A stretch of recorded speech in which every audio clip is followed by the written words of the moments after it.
दानवीर कर्ण। एक बार श्री कृष्ण भरी सभा में कर्ण की दानवीरता की प्रशंसा कर रहे थे।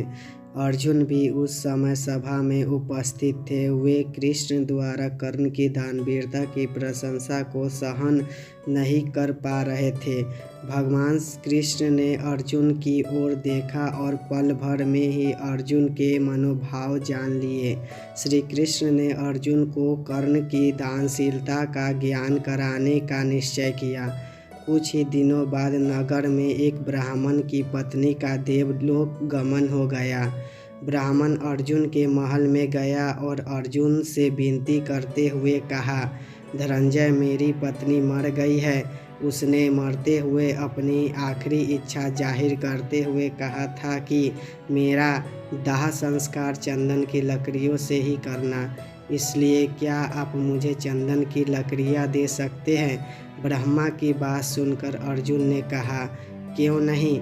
और अर्जुन ने तत्काल कोषाध्यक्ष को तुरंत 25 मन चंदन की लकड़ियाँ लेने की आज्ञा दे दी। परंतु उस दिन ना तो भंडार में और ना ही बाजार में चंदन की लकड़ियाँ उपस्थित थी। कोषाध्यक्ष ने आकर अर्जुन को सारी व्यवस्था सुने और अर्जुन के समक्ष चंदन की लकड़ियाँ न होने की असमर्थता व्यक्त की। अर्जुन ने भी ब्राह्मण को अपनी लाचारी बता कर खाली हाथ वापस भेज दिया। ब्रह्मा अब कर्ण के महल में पहुंचा और कर्ण से अपनी पत्नी की आखिरी इच्छा के अनुरूप चंदन की लकड़ियों की मांग की। कर्ण के समक्ष भी वही स्थिति थी। ना तो महल में और ना ही बाजार में कहीं चंदन की लकड़ियाँ उपस्थित थी। परंतु कर्ण ने तुरंत अपने कोषाध्यक्ष को महल में लगे चंदन के खंभे निकालकर ब्राह्मण को देने की आज्ञा दे दी।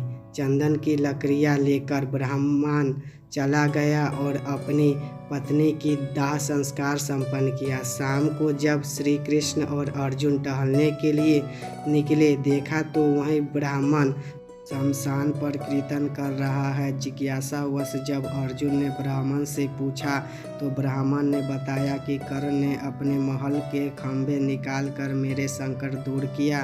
भगवान उसका भला करे। यह देखकर भगवान श्री कृष्ण अर्जुन से बोले, अर्जुन, चंदन के खंभे तो तुम्हारे महल में भी थे, लेकिन तुम्हें उसकी याद ही नहीं आई। यह सुनकर अर्जुन लज्जित हो गए और उन्हें विश्वास हो गया कि क्यों कर्ण को लोग दानवीर कहते हैं। दोस्तों, वीडियो पसंद आया हो तो लाइक एंड सब्सक्राइब जरूर करें।